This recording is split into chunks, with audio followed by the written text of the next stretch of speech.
one of the things that I guess I want to talk about, because I know there's people out here that probably have questions about it, specifically is the whole MeToo discussion out there in terms of some of the harassment, sexual harassment in particular, but I would argue more broadly harassment. Yep. How would you speak to that as a leader, a person who's in the leadership role at Cisco? Yeah, no, I think I think it's timely. I think there's a couple things, right? As of right now, I mean, it is, and it should have been a long time ago, but it is.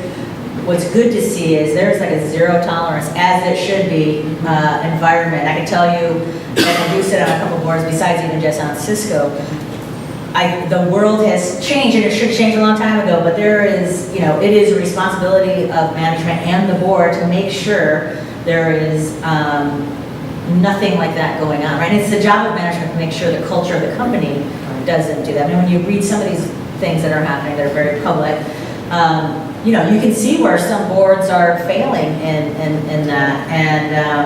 And again, that's one thing about company culture, right? We are very much, there is a zero tolerance kind of, there's no, 3 strikes you're out. It's like a 1 strike and you're out kind of thing, which I think is important. And it is tone setting, right? And it's tone setting not only at the top, but all the way through. And you want people to feel open to raise issues, right? And when you do get an issue raised, you got to act fast and you have to make it public as you can make it, right? And so the rest of the company can see. Have you had anything? Of course. Like, to me personally? Yeah, if you've had somebody come to you and say, hey, this is what's going on. Oh yeah, absolutely. I thought you mean like hashtag me too. No. But I mean I don't think people would try that with me because, even when I was like a 20-year-old, I was like. I think so. No. I could see somebody maybe coming to you and saying, hey, what's going on? So, okay. Absolutely. And again, like the company acts fast, Yeah. right? And you have to. There's no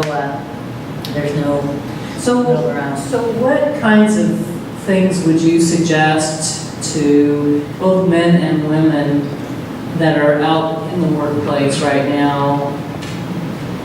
How would you suggest they work together if they feel like they're struggling with all this stuff that all of a sudden now is public and now I don't know what to say or do when I'm with the opposite Yeah, sides? no, that's a good point too, right? Because I was sitting in a board meeting, and I won't say which company it was, right? But one of the board members, he's like, well, I just won't have meetings with the door closed, with the female door closed. And I'm like, that doesn't work. If I could work with my boss with the door closed, who's a man, the company, we wouldn't get business done, right? So there is,